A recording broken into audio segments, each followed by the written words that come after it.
नमस्कार। आज हम बात करने वाले हैं हाल ही में आई तमिल एक्शन थ्रिलर मधारसी के बारे में। जी हाँ। हमारे पास ना इस फिल्म से जुड़ी कई सारी समीक्षाएं और विश्लेषण हैं और इनके आधार पर हम समझने की कोशिश करेंगे कि भी इस फिल्म में आखिर बात क्या है। हाँ। क्या चीज इसे खास बनाती है, कहाँ ये थोड़ी कमजोर पड़ती है और कुल मिलाकर दर्शकों पर इसका असर कैसा रहा है। सही कहा। इसमें एक काफी दिलचस्प मनोवैज्ञानिक पहलू भी है। जो नायक है उसे फ्रेगोली सिंड्रोम है। हाँ, वो फ्रेगोली डिल्यूजन वाला एंगल। बिल्कुल। और साथ ही शिवा कार्तिकेयन और विद्युत जामवाल जैसे बड़े नाम भी हैं। तो चलिए बात करते हैं इस पर। हाँ, शुरू करते हैं। तो सबसे पहले कुछ बेसिक बातें जान लेते हैं। फिल्म के डायरेक्टर और राइटर हैं AR मुरुगदॉस। लीड रोल में शिवा कार्तिकेयन है, रघु राम के किरदार में उनके साथ रुक्मिणी वसंत है और विलन के रोल में है विद्युत जामवाल। अच्छा। और हाँ, बीजू मेनन, शबीर कलरकल और विक्रांत भी अहम किरदारों में नजर आते हैं। ओके। ये एक साइकोलॉजिकल एक्शन थ्रिलर है। हाँ। और जैसा हमने कहा, वो फ्रेगोली सिंड्रोम वाली बात कहानी का एक जरूरी हिस्सा है। हाँ। फिल्म करीब 2.25 घंटे 2 घंटे 48 मिनट लंबी है। और ये तमिल के अलावा तेलुगु, कन्नड़, मलयालम और हिंदी में भी आई है। हिंदी में नाम है दिल मधरासी। और देखिए, मुरुगदास का नाम जब आता है तो जाहिर है एक्शन का ख्याल तो आता ही है। वो जाने जाते हैं अपनी एक्शन फिल्मों के लिए। हाँ, बिल्कुल। लेकिन इस बार उन्होंने ये जो मनोवैज्ञानिक पहलू जोड़ा है, ये फ्रेगोली सिंड्रोम वाला, जहाँ इंसान को लगता है कि अलग अलग लोग असल में ये की हैं, बस भेस बदल रहे हैं, ये कहानी में कुछ नयापन लाने की कोशिश है। सही कहा। ये उनकी पिछली कुछ फिल्मों से थोड़ा अलग हटके है। जी। तो अब इस पर आते हैं कि फिल्म की कौन सी बातें लोगों को पसंद आई हैं, इसकी ताकतें क्या हैं। हाँ, क्या अच्छा लगा। सबसे पहले तो शिवा कार्तिकेयन का काम। देखिए, हमने उन्हें अक्सर थोड़े हल्के फुल्के कॉमेडी वाले किरदारों में देखा है ना। हाँ, ज्यादातर तो वही। पर यहाँ रघुराम के रोल में वो काफी सीरियस, काफी इंटेंस लगे हैं। हाँ, और ये सिर्फ एक्शन वाली इंटेंसिटी नहीं है, मैं कहूँगा उनके किरदार में ना, उसकी आंखों में, उसके हाव भाव में एक लगातार एक शक सा, एक बेचैनी सी दिखती है। अच्छा। हाँ, जैसे वो हर किसी को शक की नजर से देख रहा हो, जो शायद उस फ्रेगोली सिंड्रोम का ही असर है। ये उनके कैरेक्टर को एक गहराई देता है। ये बात तो है। और दूसरी तरफ है विद्युत जामवाल विलेन के रूप में। उनकी स्क्रीन प्रेजेंस और उनके अंदाज की भी काफी तारीफ हो रही है। कहते हैं जब वो स्क्रीन पर आते हैं तो एक वजन सा महसूस होता है। प्रेजेंस तो है, हाँ, दमदार है, इसमें कोई शक नहीं। लेकिन सवाल ये उठता है कि क्या सिर्फ प्रेजेंस काफी है, या किरदार को उतनी गहराई से लिखा भी गया है? हाँ, ये एक अहम सवाल है। इस पर शायद हम बाद में आएंगे जब कमजोरियों की बात करेंगे। जरूर जरूर। अच्छा, आगे बढ़ते हैं। फिल्म का जो पहला हिस्सा है, फर्स्ट हाफ, और कहानी का जो सेटअप है, उसकी भी काफी तारीफ हुई है। हाँ, सुना है मैंने भी। किरदारों का इंट्रोडक्शन, कहानी का बेस क्या दांव पर लगा है, ये सब काफी सॉलिड तरीके से इस्टेब्लिश किया गया है। रघु की वो मानसिक हालत, मालती यानी रुक्मिणी वसंत के साथ उसका रिश्ता, और फिर कैसे NI अफसर प्रेम यानी बीजू मेनन उसे रिक्रूट करते हैं, ये सब धीरे धीरे सामने आता है और दर्शकों को बांधे रखता है। बिल्कुल। और पहले हाफ की खूबी शायद उसकी कसी हुई रफ्तार और सस्पेंस बनाने में है। शुरू में ये राज रखा जाता है कि ये सिंड्रोम रघु की ताकत बनेगा या उसकी कमजोरी। हाँ। दर्शक अंदाजा लगाते रहते हैं और यही चीज उन्हें जोड़े रखती है। कहानी के जो स्टेक्स हैं वो भी धीरे धीरे क्लियर होते जाते हैं, जिससे टेंशन बढ़ती है। बिल्कुल।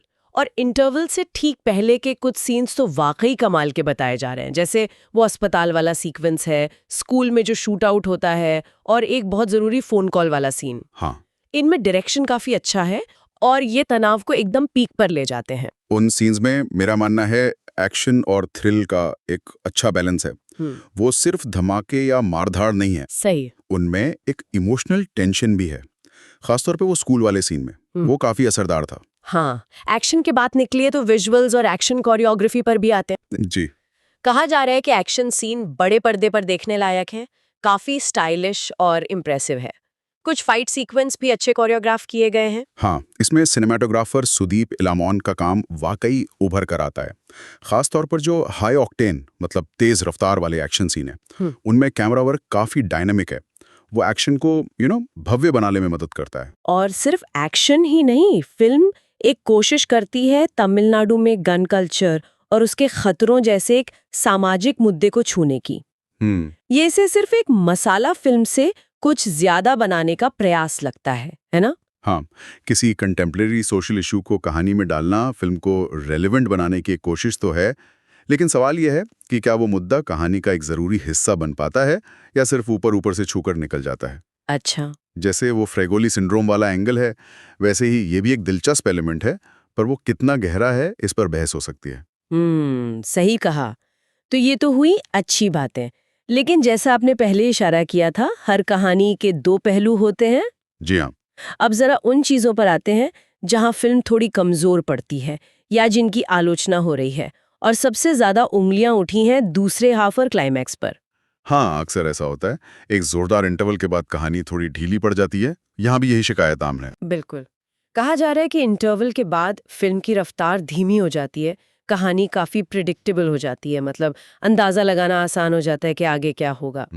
कुछ सीन जरूरत से ज्यादा खींचे हुए लगते हैं और एक्शन सीन्स में भी एक तरह का दोहराव सा महसूस होने लगता है। और शायद जब वो फ्रिगोली सिंड्रोम वाला अनोखा एंगल थोड़ा पीछे छूटने लगता है और कहानी वापस वही घिसे पिटे एक्शन फॉर्मूलों पर ज्यादा चलने लगती है, तो ये प्रेडिक्टेबिलिटी और बढ़ जाती है। हाँ, दर्शक सोचने लगते हैं अच्छा अब हीरो ये करेगा, अब विलन ये करेगा, और वो जो सरप्राइज एलिमेंट होता है वो कम हो जाता है। और क्लाइमैक्स को लेकर भी यही शिकायत है कि वो बहुत लंबा खींचा गया है और लॉजिक के हिसाब से थोड़ा कमजोर लगता है। ऐसा महसूस होता है कि कहानी की भावनात्मक गहराई या उसकी बारीकियों पर ध्यान देने के बजाय सिर्फ भव्यता दिखाने पर, मतलब स्पेक्टिकल पर ज्यादा जोर दिया गया। दर्शकों को एक पैसा वसूल फील देने की कोशिश होती है। हाँ, वो तो है। लेकिन यहाँ सवाल ये है कि क्या वो खिंचाव कहानी को कुछ मतलब दे रहा था या सिर्फ थका रहा था? क्योंकि अगर लॉजिक पीछे छूट जाए तो फिर वो भव्यता भी थोड़ी खोखली लगने लगती है। लॉजिक की बात आई तो पटकथा में कुछ और कमियां भी बताई जा रही हैं। कहानी में कुछ झोल या तार्किक दिक्कतें हैं। जैसे कुछ मिशंस इतने बड़े पैमाने पर दिखाए गए हैं या कुछ ऑपरेशंस इतने सीक्रेट तरीके से होते हैं कि यकीन करना थोड़ा मुश्किल हो जाता है। और जब दर्शक ऐसी चीजों पर सवाल उठाने लगे, अरे ये कैसे हो गया या इतनी बड़ी घटना हो गई और किसी को पता ही नहीं चला, तो वो कहानी से थोड़ा बाहर आ जाते हैं। फिल्म का जो एक इल्यूजन होता है ना, वो टूटने लगता है। विलन की बात करें, जिसका जिक्र आपने पहले भी किया था, विद्युत जामवाल की प्रेजेंस तो दमदार है, लेकिन उनकी किरदार की जो प्रेरणाएं हैं या जो उसकी योजनाएं हैं, वो थोड़ी सतही या कम डेवलप्ड लगती हैं। बिल्कुल, जैसा मैंने कहा था, प्रेजेंस तो दमदार है, पर मोटिवेशन वो थोड़ा ऐसा लगता है कि बस मैं बुरा हूं इसलिए बुरा कर रहा हूं। अच्छा। उसमें वो गहराई या वो कॉम्प्लेक्सिटी नहीं दिखती जो एक यादगार विलेन बनाने के लिए जरूरी होती है। वो एक जाने पहचाने, मतलब खाके में फिट होते दिखते हैं। हाँ, और मजा देखिए, विडंबना ये है कि नायक को फ्रेगोली सिंड्रोम है, जहां उसे हर कोई एक ही दुश्मन लगता है, पर फिल्म खुद विलन को कई परतें देने में चूक जाती है, जिससे वो काफी वन डायमेंशनल सा लगता है। ये बहुत अच्छा पॉइंट है। अच्छा, रोमांस और गानों का जो ट्रैक है वो भी आलोचना के दायरे में है। ओहो, वो तो अक्सर होता है। हाँ, कहा गया है कि रोमांटिक हिस्सा कई बार कहानी के फ्लो को तोड़ता है, वो मतलब नेचुरली फिट नहीं होता। ये भारतीय कमर्शियल सिनेमा की एक पुरानी दुविधा है, कह सकते हैं।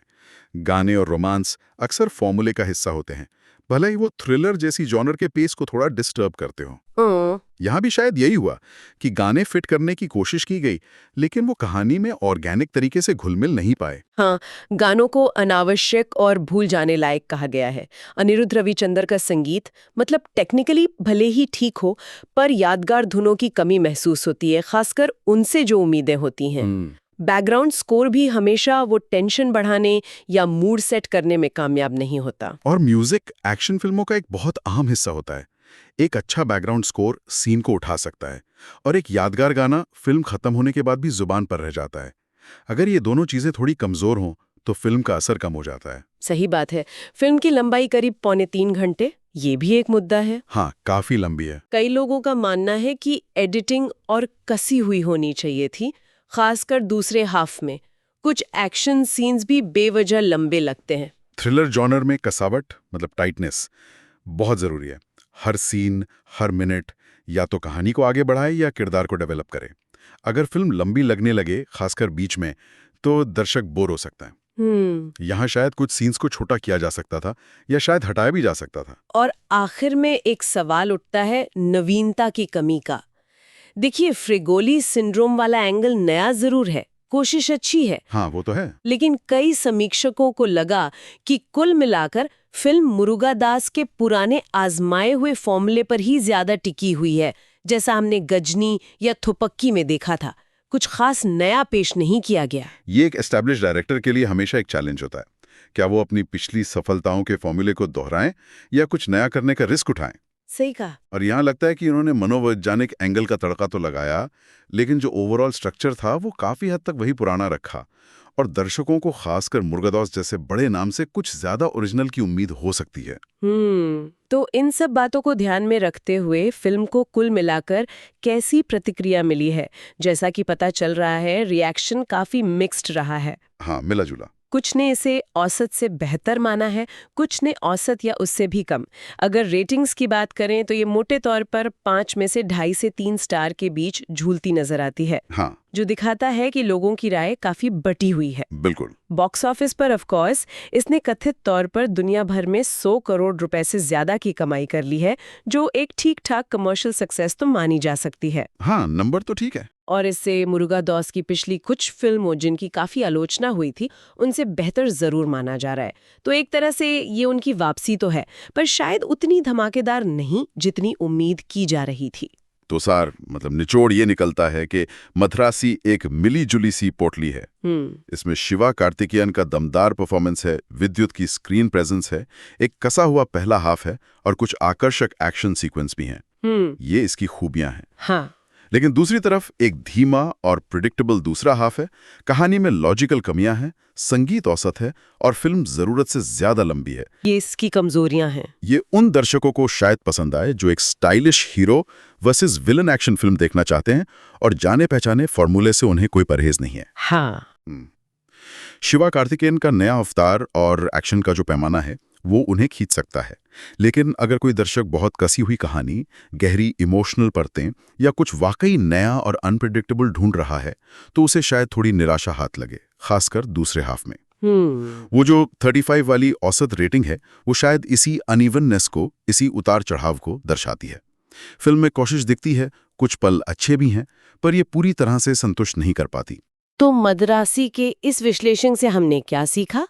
यही कि ये फिल्म एक दमदार शुरुआत तो करती है, खासकर शिवा कार्तिकेयन के अभिनय और पहले हाफ के सेटअप के साथ। हाँ। लेकिन इंटरवल के बाद ये जाने पहचाने रास्तों पर ज्यादा चलने लगती है, जिससे इसकी गति और ताजगी पर असर पड़ता है। सही। गनकंचर जैसे मुद्दे और फ्रेगोली सिंड्रोम जैसे अनोखे तत्व को लाने की कोशिश अच्छी है, पर वो पूरी तरह से कहानी में घुल-मिल नहीं पाते और अंत में फिल्म अपने स्थापित एक्शन फॉर्मूलों पर ही ज्यादा निर्भर करती दिखती है। और ये हमें एक दिलचस्प सवाल पर लाकर छोड़ता है ना? फ्रेगोली सिंड्रोम जैसी एक जटिल मनोवैज्ञानिक स्थिति को एक बड़े पैमाने की एक्शन फिल्म में डालने का ये जो प्रयोग है, ये हमें क्या बताता है? क्या बताता है? क्या मेनस्ट्रीम दर्शक ऐसे प्रयोगों के लिए तैयार हैं जहां मनोरंजन के साथ साथ कुछ सोचने को भी मिले? या फिर सवाल यह है कि फिल्म मेकर्स ऐसे अनोखे किरदारों या सिचुएशंस को कहानी में ज्यादा बेहतर तरीके से कैसे पिरो सकते हैं? हाँ, कैसे? ताकि वो सिर्फ एक सतही हुक बनकर ना रह जाएं, बल्कि कहानी की आत्मा से जुड़ सकें, वो भी बिना लॉजिक या कहानी की सुसंगता की बलि चढ़ाए। इस पर सोचने के लिए काफी कुछ है। बिल्कुल सही कहा। इस गहरी पड़ताल में हमारे साथ शामिल होने के लिए धन्यवाद।